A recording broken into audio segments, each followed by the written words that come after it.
여러분 환영합니다. 자, 오늘 우리가 함께 깊게 파헤쳐 볼 내용은요. 바로 마가복음 3장에 담긴 아주 흥미롭고 심오한 메시지입니다.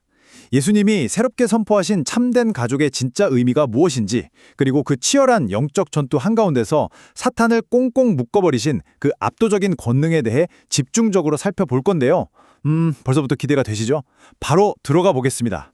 본격적인 시작에 앞서 우리가 한번 짚고 넘어가야 할 질문이 있습니다. 진짜 믿음이 있는 사람과 없는 사람, 이 둘의 가장 결정적인 차이가 대체 뭘까요? 정답은 바로 누구의 뜻을 따르느냐에 있습니다. 믿음이 있는 사람은 아주 자연스럽게 하나님의 뜻을 구하지만, 그렇지 않은 사람은 결국 자기 육신의 생각, 자기 뜻을 따를 수밖에 없거든요. 로마서 8장에서도 명확히 말하잖아요. 육신의 생각은 사망이고 영의 생각은 생명과 평안이라고요.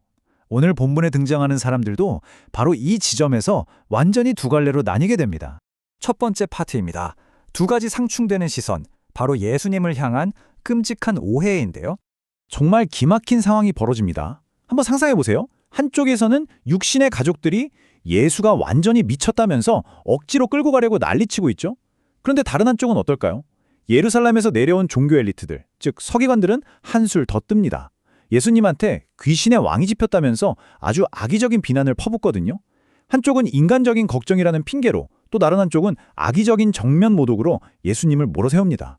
와, 정말 숨막히는 긴장감이 흐르는 순간이죠. 여기서 서기관들이 쓴 바알세불이라는 단어를 좀 주목해 볼 필요가 있습니다.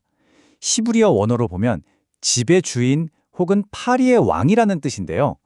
이게 당시 유대 사회에서 사탄을 부를 때 쓰는 정말 입에 담기도 힘든 가장 모욕적인 표현이었거든요. 그러니까 서기관들은 예수님이 귀신을 쫓아내고 병을 고치시는 그 거룩한 신적 권능을 한낱 사탄의 흑마술쯤으로 철저하게 깎아내려버린 겁니다. 진짜 선을 넘어도 한참 넘은 거죠. 자, 그럼 이 상황에서 예수님은 어떻게 반응하셨을까요? 두 번째 파트, 강한 자를 결박하시다 영적 전투의 실체를 봅니다. 예수님의 이 완벽한 논리적 반격은 훗날 에이브라임 링컨의 유명한 연설을 떠올리게 하는데요. 스스로 분쟁하는 집은 설 수 없다. 사실 이 말이 남북전쟁 때 분열된 미국을 경고하면서 링컨이 마가복음 3장 25절을 그대로 인용한 거거든요. 예수님이 그러시죠. 사탄이 어떻게 사탄을 쫓아내느냐? 아니, 상식적으로 사탄의 왕국이 자기들끼리 치고받고 싸운다면 이미 망한 거 아니냐는 아주 날카롭고 통쾌한 일침이셨습니다. 그러면서 여기서 진짜 핵심적인 영적 진리가 선포됩니다. 예수님은 절대 귀신의 힘을 빌린 게 아니에요.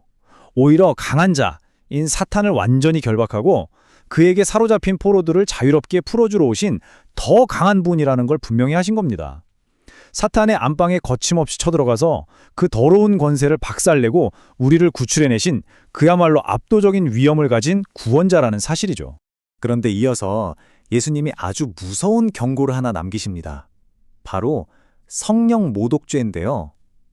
여러분, 이건 우리가 살면서 흔히 저지르는 그런 연약한 실수 같은 게 절대 아닙니다. 눈앞에서 벌어지는 하나님의 그 명백하고 확실한 구원의 역사를 뻔히 보면서도 고의로 거부하는 아주 지독한 완악함을 말하는 거예요. 성령께서 주시는 생명의 역사를 굳이 악령의 짓이라고 우기는 거. 이건 영원히 돌이킬 수 없는 치명적인 영적 반역이라는 걸 똑똑히 경고하신 겁니다. 분위기를 살짝 바꿔서 세 번째 파트로 넘어가 볼까요? 혈연을 넘어서 참된 가족, 엄청난 패러다임의 전환입니다. 이제 시선이 집안에서 밖으로 옮겨갑니다. 밖에서 어머니와 동생들이 찾고 있다는 말을 들으신 예수님, 갑자기 무리를 향해 폭탄 같은 질문을 던지십니다. 누가 내 어머니이며 내 동생들이냐? 여러분, 1세기 유대 사회에서 핏줄은 그냥 그 사람의 전부, 정체성 그 자체였어요. 그런데 예수님은 이 도발적인 질문 한마디로 기존의 가족 개념을 완전히 박살내버리십니다. 완전히 새로운 영적 공동체의 탄생을 알리신 거죠. 자, 여기서 밖과 안이라는 이 극명한 공간의 차이를 한번 유심히 보세요.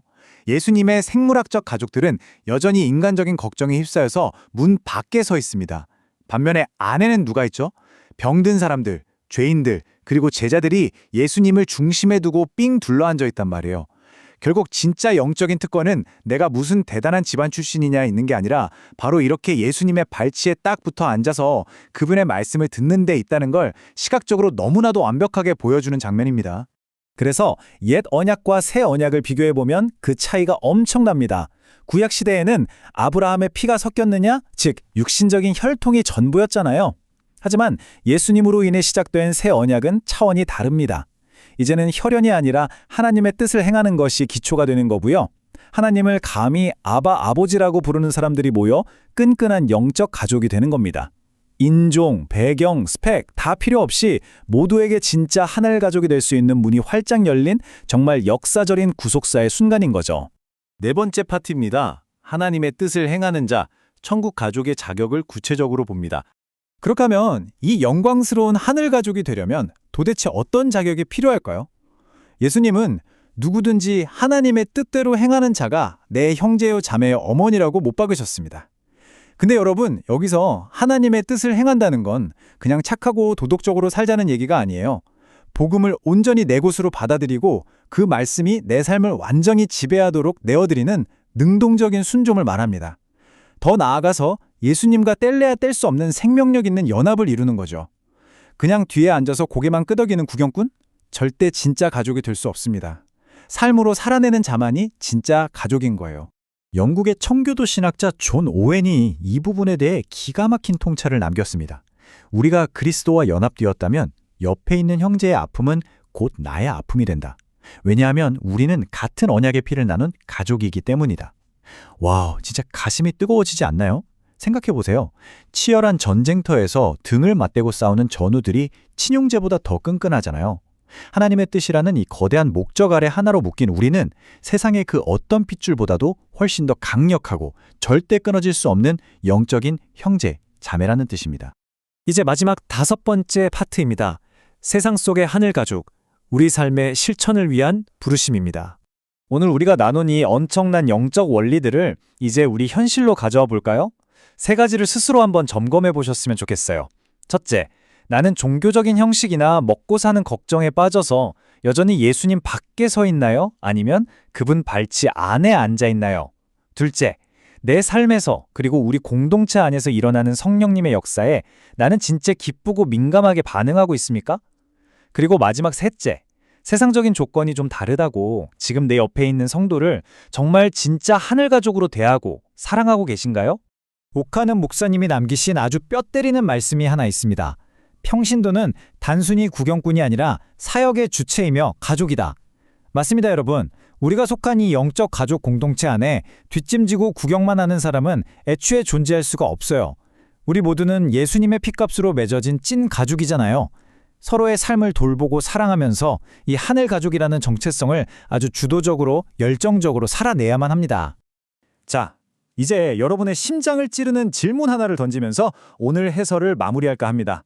오늘 이 시간이 끝나고 일상으로 돌아가실 때 여러분은 그저 주말에 예배 한 번 드리는 수많은 교인 중 한 명으로 문을 나서시겠습니까? 아니면 사탄을 묶어버리신 그리스도의 권능으로 자유를 얻고 그분의 보혈로 맺어진 진짜 하늘 가족의 당당한 일원으로서 이 세상 속으로 걸어 나가시겠습니까? 이번 한 주 여러분이 밟는 모든 곳에서 하나님의 뜻을 능동적으로 살아내시면서 우리가 진짜 그리스도의 가족이라는 걸 세상에 멋지게 증명해내시기를 바랍니다. 함께해 주셔서 감사합니다.